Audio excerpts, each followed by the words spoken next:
Possibly. Maybe so. Oh.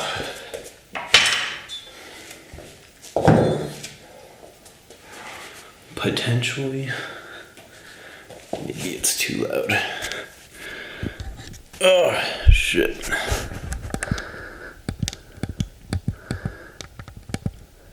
Yeah, I think that's better. Oh. Ooh. I need to really fucking stretch because I've been immobile for like the longest time, and that's not good.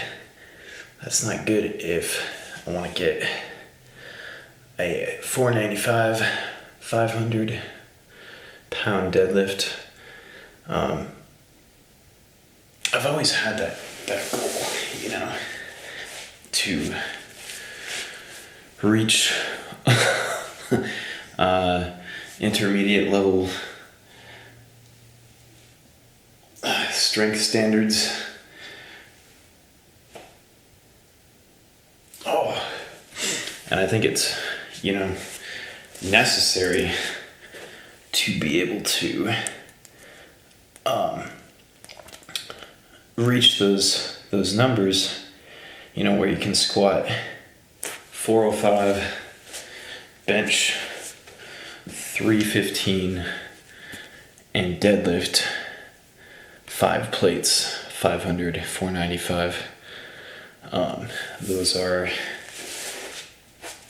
pretty much the strength standards, you know, that's required to build a pretty good physique, a pretty strong physique, because, you know, numbers don't really mean everything, but they do mean quite a lot.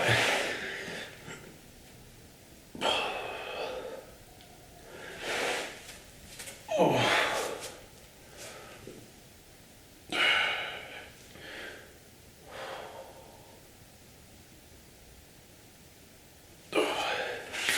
And I think that mobility is a huge part of that equation. I think that mobility is very underrated, extremely important for preventing injuries, and injuries that I'm not really interested in getting, because, you know, deadlifting or pulling 500 pounds from the floor, while that's not like super heavy, like I know people that pull fucking 700 pounds and they're like maybe 30 pounds heavier than me, like 190 or so. I don't know how to do math, but I'm 163, 162-ish. Usually I don't go over 165. I range from like 160 to 164 most of the time, and I'm a small guy. Like, I'm a small fucking dude. I'm a short guy, so it's gonna, you know, create that illusion where I look bigger. And that's kind of what bodybuilding is about, but I'm not particularly a bodybuilder. Like, I don't compete in the sport. I don't, I've thought about it, but it's something that, I don't know, it's just, it's not exactly the healthiest thing. Actually, it's not healthy at all, to compete in bodybuilding, and it's something that can be very dangerous, something that can be overdone. You know, I'm interested in it, but I just haven't really taken that step yet, that competitive mindset, I guess you could say. But I might in the future. I do want to compete in something. I'm just not exactly sure what I want to compete in yet. Oh, fuck.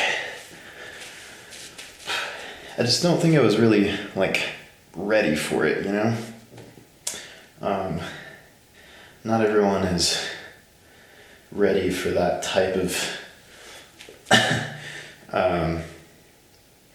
stage in their life, I guess. If you're a competitive person, I am competitive, but to an extent, I've always wanted to help other people, you know. I've always wanted to be a coach, and that's what I do, with the exception of OnlyFans and you know, running my own business type of thing.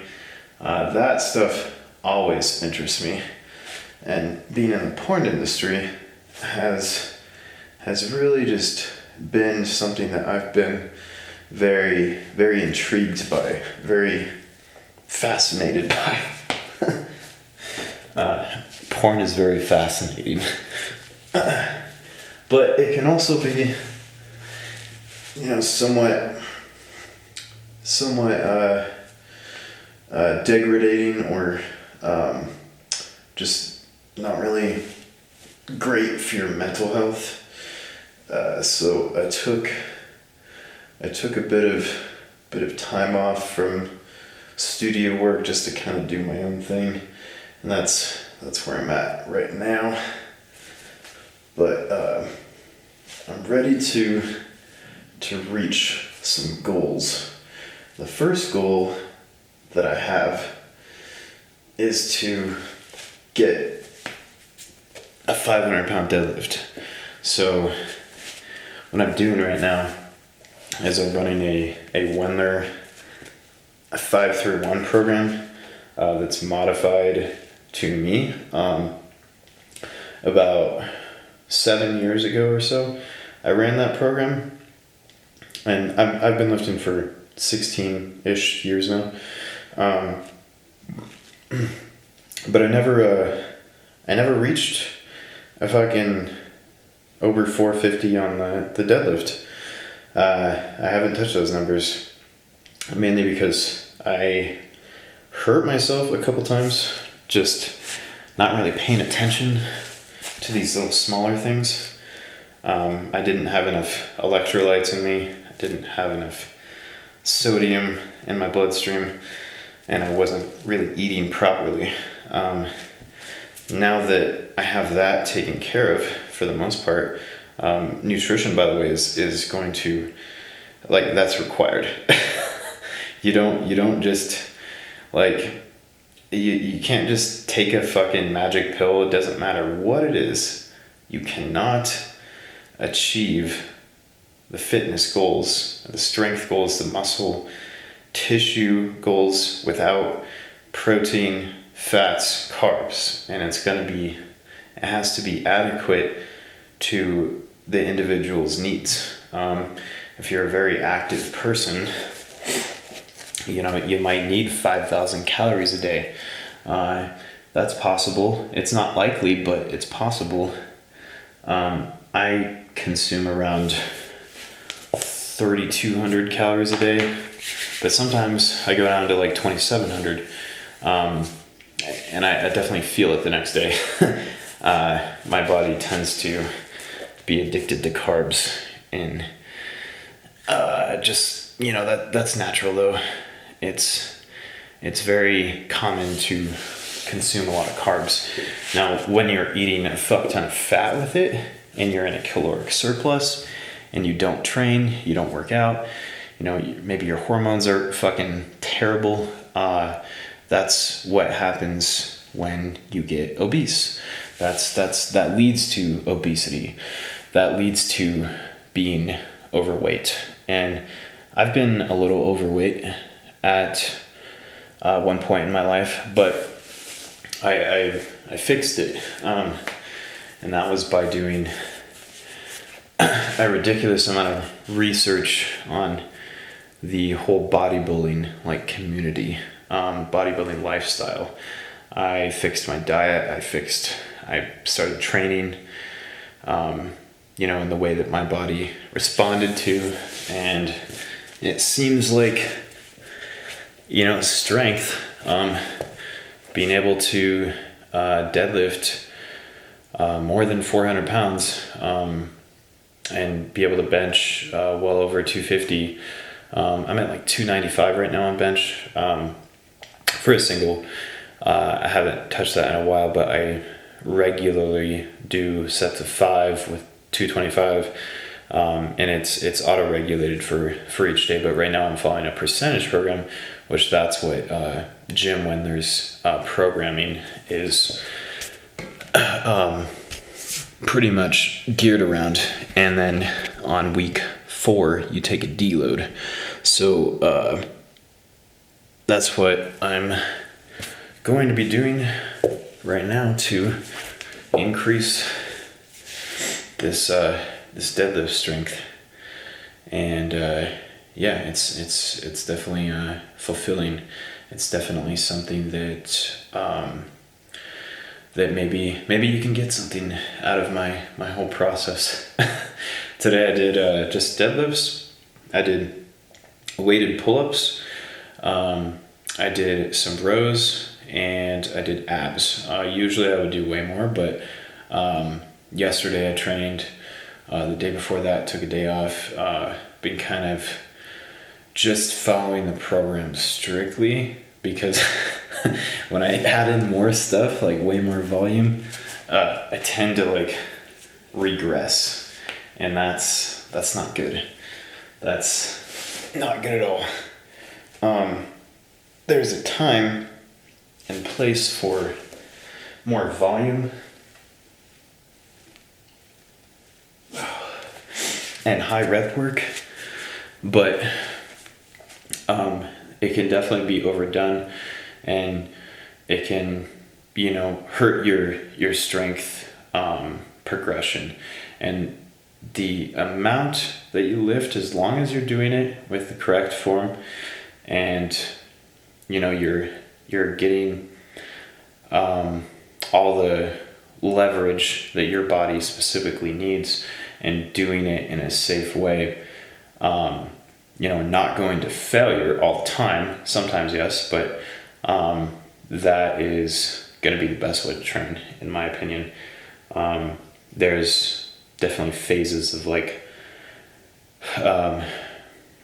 weeks where I will go to failure for like nearly every set, and that was the other week when I made that video on going to the gym every day. I kind of got lost in that, and it definitely fucked me over really hard. Like, but I've successfully like detrained myself, and I'm definitely recovered.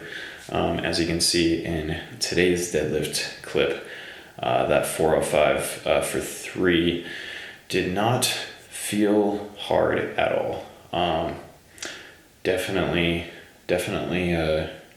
like this bar that I got from Rogue. It is a deadlift bar, and I fucking love this bar. It's like fucking all the bars at the gym like suck. They're all bent. That's a problem. So I think I'm gonna be doing a lot more in-house training, and I think that this whole setup that I've got right now is going to be just like my fucking mecca, like the mecca of deadlifting. The mecca of sumo deadlifting. Just kidding. I don't know what I'm gonna call it. Maybe I should paint something on the wall. What do you think? Let me know in the comments. I hope you enjoyed this video, and I hope you have a wonderful day.